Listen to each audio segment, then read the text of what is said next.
Hello प्यारे बच्चों, Lakshman classes में आपका स्वागत है। हम लोग देख रहे हैं 12th क्लास केमिस्ट्री का अनसॉल्व्ड पेपर सन 2022 का सेट नंबर 2। ठीक है बेटा, हम लोग सन 2022 का सेट नंबर 2 सॉल्व कर रहे हैं और क्वेश्चन नंबर 5 से आगे के सारे क्वेश्चन सॉल्व करेंगे हम लोग। और इससे पहले के सारे क्वेश्चन हम वीडियो में डाल चुके हैं, आप प्लेलिस्ट करके देख सकते हैं। ठीक है, तो चलो देखते हैं बेटा इसका आंसर क्या होगा। पहला है हमने 5वें का क्वेश्चन है हिमांक अवनमन की व्याख्या कीजिए तथा विलय के मोलर द्रव्यमान में संबंध भी बताइए। तो हिमांक अवनमन क्या होता है? ठीक है बेटा, सुनिएगा। जब किसी शुद्ध विलायक में कोई ठोस व्यवहारशील विलय मिला दिया जाता है तब उसके ही हिमांक में कुछ कमी आ जाती है, जिसे हिमांक में अवनमन कहते हैं। ठीक है बेटा, हिमांक अवनमन तथा विलय के मोलर द्रव्यमान में संबंध। देखो बेटा, प्रयोगों द्वारा ऐसा देखा गया कि जो हिमांक में अवनमन होता है वो मोललता के समानुपाती होता है। ठीक है, समानुपाती साइन हटाएंगे तो डेल्टा टीएफ इक्वल टू के एफ एम।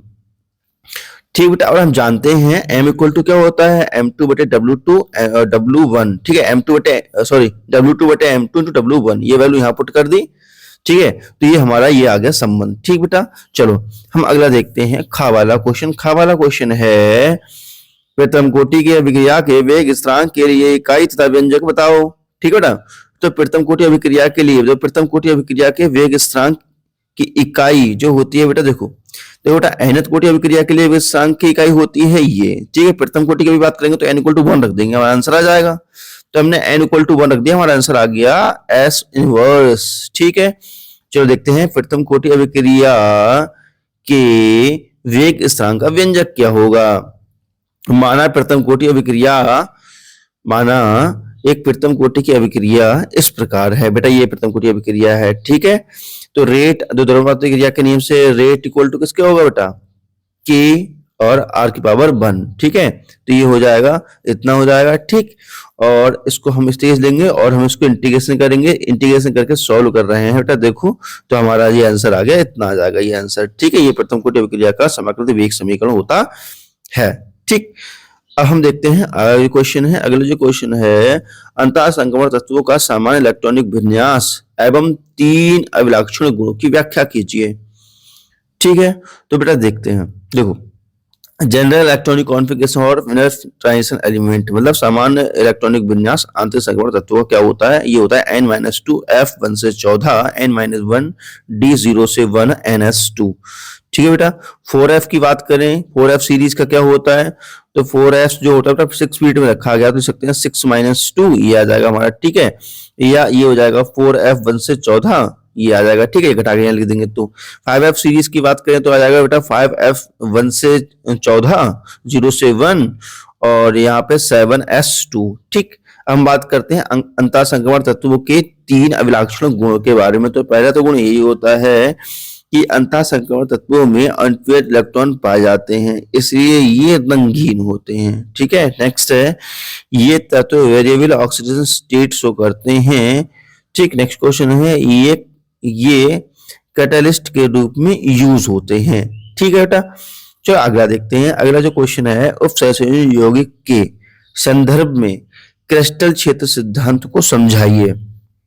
तो बेटा देखो, जैसे हमारा ये जो डी ब्लॉक एलिमेंट है उसका कोई डी ऑर्बिटल है। ठीक है, तो इस डी ऑर्बिटल में देखो ये कोई डी ऑर्बिटल हमारे पास है, डी कक्षक है। ठीक है, इसमें क्या होता है बेटा, कोई भी लिगेंड आकर के जब अटैक करता है तो ये गुस्से में आकर के ऐसे ऊपर उत्तेजित अवस्था में आता है और फिर 2 भागों में टूट जाता है। ठीक है, ऊपर 2 कक्षक चले जाते हैं, नीचे 3 कक्षक। जो नीचे ऊपर जाते हैं इनको ईजी बोलते हैं, जो नीचे जाते हैं इनको T2G कहते हैं। क्या कहते हैं बेटा, T2G कहते हैं। ठीक है, उसके बाद में सुनो, उसके बाद में अगर मान लीजिए यहाँ पे कोई एक इलेक्ट्रॉन है तो ये क्या होता है, लोअर एनर्जी लेवल में है, ये ऊपर जाता है और ऊपर से फिर नीचे आता है, फिर ऊपर जाता है, फिर नीचे आता है। इस घटना को बोलते हैं डीडी ट्रांजिशन होना। क्या बोलते हैं बेटा, डीडी ट्रांजिशन होना। ठीक है, और जब भी ट्रांजिशन होता है इसको ट्रांजिशन कहते हैं बेटा। ये पूरी प्रक्रिया मैंने समझाई है आपको, बोलते हैं क्रिस्टल क्षेत्र सिद्धांत। ठीक है, तो बेटा देखो यही जो मैंने बोला है यही लिखा हुआ भी है। देखो बेटा, जब डी जनरेटेड डी ऑर्बिटल के पास डी जनरेट डी ऑर्बिटल का मतलब ये होता है कि जितने डी ऑर्बिटल हैं उनमें जितने भी कक्षक हैं सारे समान ऊर्जा के होंगे वो। ठीक है बेटा, जैसे कि डी ऑर्बिटल में 5 कक्षक होते हैं, इस तरीके से ये, ठीक है, 1 2 3 4, 1 2 3 4 5 कक्षक हैं। ये पांचों कक्षक समान ऊर्जा के होते हैं, तब इनको बोलते हैं डी जनरेटेड डी ऑर्बिटल। ठीक है बेटा, तो ये समान ऊर्जा के कक्षक हैं। ठीक, तो जब डी जनरेटेड डी ऑर्बिटल के पास लिगेंड आता है तब ये ऑर्बिटल 2 पार्ट्स में स्प्लिट हो जाते हैं या टूट जाते हैं, जिसमें से एक पार्ट की एनर्जी हाई होती है, दूसरे पार्ट की एनर्जी लो होती है। इस परिघटना को हम क्रिस्टल फील्ड स्प्लिटिंग कहते हैं। ठीक है बेटा, देखो जैसे हमारे ये है, ठीक है, ये है डिजनरेटेड ऑर्बिटल। अब कोई लिगेंड भैया आए यहाँ पे टकराते हैं तो ये क्या होता है, 2 भागों में टूट जाते हैं, जिसमें से 2 ऑर्बिटल ऊपर चले जाते हैं, नीचे 3 चले जाते हैं बेटा। ठीक है, ऊपर वाले को बोलते हैं Eg, नीचे वाले को बोलते हैं T2G। इसकी अब जब एनर्जी का क्रम देखें तो इसकी एनर्जी है ज्यादा, इसकी एनर्जी है कम। इस घटना को बोलते हैं बेटा क्रिस्टल फील्ड स्प्लिटिंग थ्योरी। ठीक है, चलो आगे बढ़ते हैं हम लोग। जो हमारा क्वेश्चन है 6 में जो का है बेटा, ये तो हमारे सिलेबस में है नहीं, स्टार लगा हुआ है। खा वाला देखते हैं, एथेनॉल के निर्जलीकरण या निर्जलन की क्रियाविधि को समझाइए। प्राथमिक, द्वितीयक एवं तृतीयक अल्कोहलों को पहचानने के लिए रासायनिक समीकरण भी दीजिए। देखो एथेनॉल के निर्जलीकरण की क्रियाविधि क्या होती है। जो हमारा एथेनॉल है बेटा, ठीक है, एथेनॉल में हमने क्या काम डालेंगे, सबसे पहले बेटा H2SO4 डालेंगे। तो जो H2SO4 का H+ आयन होगा उस पे ये क्या होगा, लोन पे अटैक करेगा, फास्ट रिएक्शन होगी, हमारा ये प्रोटोनेटेड अल्कोहल प्राप्त हो जाएगा। ठीक है, स्टेप 2 क्या है, फॉर्मेशन ऑफ कार्बोकैटायन। ये प्रोटोनेटेड अल्कोहल है, तुम्हें पता है यहाँ पर जो है ये यहाँ से रिमूव हो जाएगा वाटर मॉलिक्यूल, तो ये इलेक्ट्रॉन को लेकर रिमूव होगा, तो बेटा यहाँ पे पॉजिटिव चार्ज आ जाएगा, कार्बोकैटायन का फॉर्मेशन हो गया।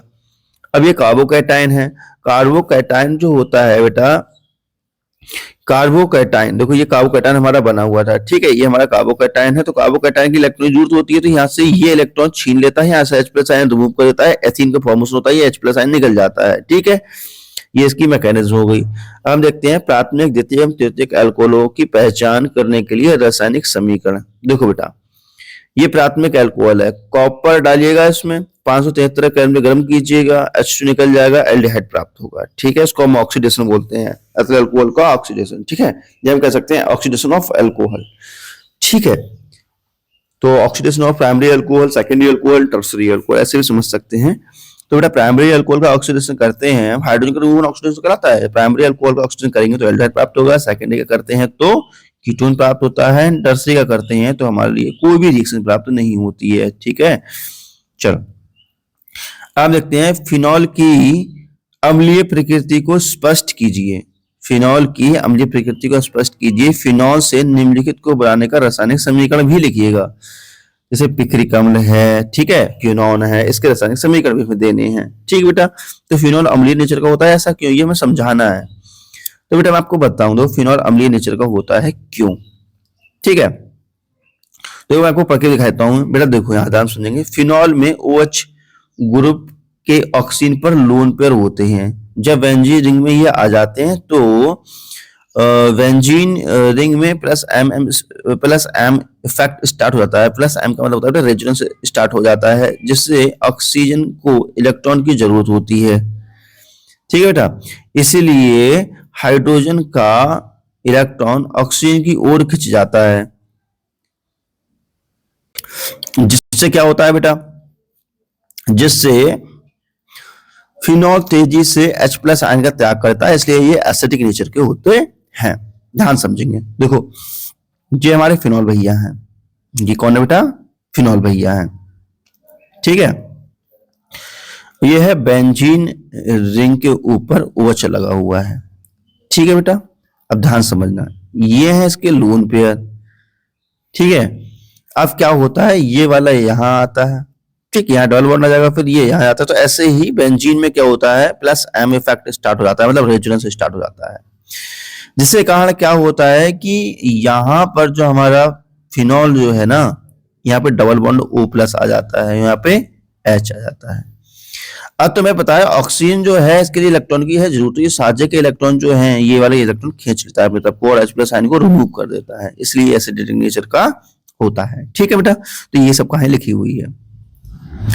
नेक्स्ट देखते हैं फिनॉल से पिक्रिक अम्ल कैसे बनाना है। बेटा फिनॉल की अभिक्रिया जब कंसंट्रेट HNO3 और कंसंट्रेट H2SO4 से कराते हैं तो हमारे पिक्रिक एसिड प्राप्त होता है। ठीक है, फिनॉल से बेंजोक्विनोन कैसे बनाना है हमारे लिए बेटा, जब फिनॉल में हम क्रोमिक एसिड डालते हैं कंसंट्रेट H2SO4 की प्रेजेंट में, तो हमारे बनता है बेंजोक्विनोन। ठीक है, चलो 7 का देखते हैं। 7 का क्वेश्चन हमारा क्या कह रहा है। क्वेश्चन ये है, उदाहरण सहित स्पष्ट कीजिए कि आर्थो तथा पैरा स्थितियों पर इलेक्ट्रॉन अप चेक समूह जैसे NO2 की उपस्थिति में हेलोएरीन की क्रियाशीलता क्यों बढ़ जाती है। ठीक है, तो देखते हैं। देखो, आर्थो पैरा पोजीशन पर इलेक्ट्रॉन विड्रॉइंग ग्रुप NO2 उपस्थित होने पर हेलोएरीन की क्रियाशीलता बढ़ जाती है। देखो ये है इलेक्ट्रॉन विड्रॉइंग ग्रुप है बेटा, इलेक्ट्रॉन मतलब खींचने वाला ग्रुप। ठीक है, तो ये क्रियाशीलता देखो बढ़ जाएगी। ठीक है, और यहाँ पे देखो बेटा 2 इलेक्ट्रॉन विड्रॉइंग ग्रुप होगा तो ये क्रियाशीलता और बढ़ जाती है, तो हमारा ये बनता है। और जब इस पे 3 इलेक्ट्रॉन विड्रॉइंग ग्रुप हो जाते हैं तो हमारा ये बन जाता है और ये फास्ट रिएक्शन हो जाती है। ठीक है, चलो अगला क्वेश्चन देखते हैं। निम्नलिखित पर टिप्पणियां दीजिए। जैसे वुर्ज अभिक्रिया है, वुर्ज फिटिंग अभिक्रिया है ना, फिटिंग अभिक्रिया है, वुर्ज अभिक्रिया के बारे में तो समझते हैं पहले। देखो बेटा, जैसे हमारे पास ये है, ठीक है, क्लोरोमेथेन है, इसकी अभिक्रिया सोडियम से करा देते हैं तो बनता है बेटा हमारे पास एथेन। क्या बनता है? एथेन प्राप्त होता है और 2NaCl निकल जाएगा। आपको दिख ही रहा है 2NaCl रिमूव हो रहा है बेटा, यहाँ 2NaCl निकल जाएगा। ठीक है ना, तो इसको बोलते हैं हम लोग, क्या बोलते हैं इसको, बोलते हैं दो, मैं आपको पूरा बताता हूँ बेटा। इसको बोलते हैं वुर्ज अभिक्रिया। क्या बोलते हैं? वुर्ज अभिक्रिया। इसकी थ्योरी लिखी हुई चाहो तो आप पढ़ सकते हो। देखते हैं वुर्ज फिटिंग अभिक्रिया। वुर्ज फिटिंग में बेटा क्या होता है, एक आयराइल ग्रुप लेते हैं और एक एल्काइल ग्रुप लेते हैं। ठीक है, यहाँ 2NaX फिर से निकाल देंगे तो यहाँ पे बन जाएगा एल्काइल। ठीक है, एल्काइल बेंजीन, ये बन जाएगा बेटा। ठीक है, इसको बोलते हैं वुर्ज फिटिंग अभिक्रिया। ठीक, चलो अभी देखते हैं fitting reaction. Only fitting reaction देखते हैं। तो फिटिंग रिएक्शन में क्या होता है बेटा, जैसे यहाँ पे एक एराइल ग्रुप होगा, यहाँ पे भी एराइल ग्रुप होगा, 2Na होगा, तो यहाँ पे बन जाएगा डाइफेनाइल और 2NaCl। उसको बोलते हैं वुर्ज फिटिंग रिएक्शन। ठीक, तो इसकी हिंदी भी हमने लिख दी है, नीचे चाहो पढ़ सकते हो। जब क्लोरोबेंजीन की रिएक्शन ड्राई ईथर की प्रेजेंट में सोडियम धातु से कराते हैं तब हमें डाइफेनाइल प्राप्त होता है। उसको वुर्ज फिटिंग रिएक्शन, उसको फिटिंग रिएक्शन कहते हैं। ठीक है, खा वाला देखते हैं। निम्नलिखित अभिक्रिया को उदाहरण सहित लिखिएगा। टॉलरेंट रिएजेंट को हमें समझाना है बेटा। ठीक है, तो RHO है, RHO में मतलब एल्डिहाइड में जब हम टॉलरेंट रिएजेंट डालते हैं तो बेटा हमारे लिए सिल्वर मिरर प्राप्त होता है। ये हमारा एक्सपेरिमेंट है और ये हमारा टेस्ट भी है। दूसरा देखेंगे टाटा अभिक्रिया। जब टॉलुइन में हम लोग क्या करते हैं, क्रोमिल क्लोराइड डालते हैं बेटा CH2 सॉल्वेंट के प्रेजेंट में, तो हमारे लिए प्राप्त होता है। ठीक है, ये कॉम्प्लेक्स प्राप्त होता है और इसका हाइड्रोलिसिस कराते हैं तो हमारे लिए CHO ग्रुप प्राप्त होता है। इसको याद कर लेंगे, बहुत इंपोर्टेंट रिएक्शन है बेटा। इसका नेमिंग भी लिख देंगे, 4 रिएक्शन का याद रख लेंगे। ठीक है, वाटरमैन काक अभिक्रिया जो है, जब हम वेंजीन में ये सब प्रोडक्ट ये भी चीजें डालते हैं तो हमारी प्राप्त है वेंजल्डिहाइड। इसको बोलते हैं वाटरमैन काक अभिक्रिया।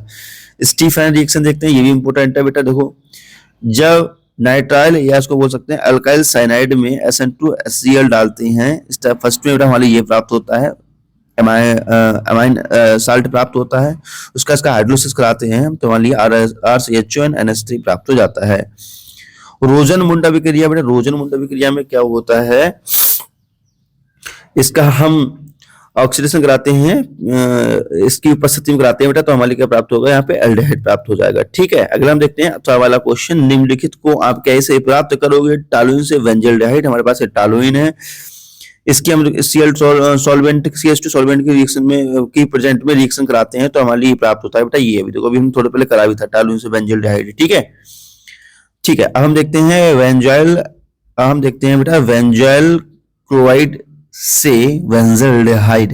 ये वेंजल क्लोराइड है। ठीक है बेटा, इसको हम डालना है वेंजल्डिहाइड, तो इसमें हम क्या डालेंगे बेटा, उत्प्रेरक डालेंगे ये और इसको ऑक्सीडेशन करा देंगे, हमारे ये प्राप्त हो जाएगा। ठीक, चलो अगला हम देखते हैं एसिटोनाइट्राइल से एथेनॉल। एसिटोनाइट्राइल की बेटा अभिक्रिया कराएंगे इससे तो हमारे ये प्राप्त हो जाएगा। ठीक है, अभी हमने कई बार कर चुके हैं इसको।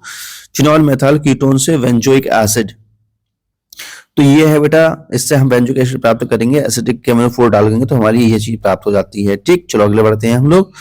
अब हमारी नेक्स्ट रिएक्शन ये है ब्रोमोवेंजीन से बेंजोइक एसिड। तो बेटा इसमें ब्रोमोवेंजीन है, इसमें KCN डालेंगे, KVN निकल जाएगा, यहाँ पे एक C आ जाएगा, फिर इसका हम बेटा हाइड्रोलिसिस करा देंगे, अमोनिया निकल जाएगी, हमारे ये प्राप्त हो जाएगा। ठीक है, तो इस प्रकार हमारा ये वाला सेट पूरा होगा। सेट 2 सेट 3 की वीडियो हम आपको शाम को अपलोड कर देंगे। ठीक है, तो वीडियो आपको कैसे बता दीजिए, अच्छा लगा तो कर दीजिए लाइक, करो कमेंट मिलते हैं नेक्स्ट वीडियो। नमस्कार, जय हिंद, वंदे मातरम, बाय बाय।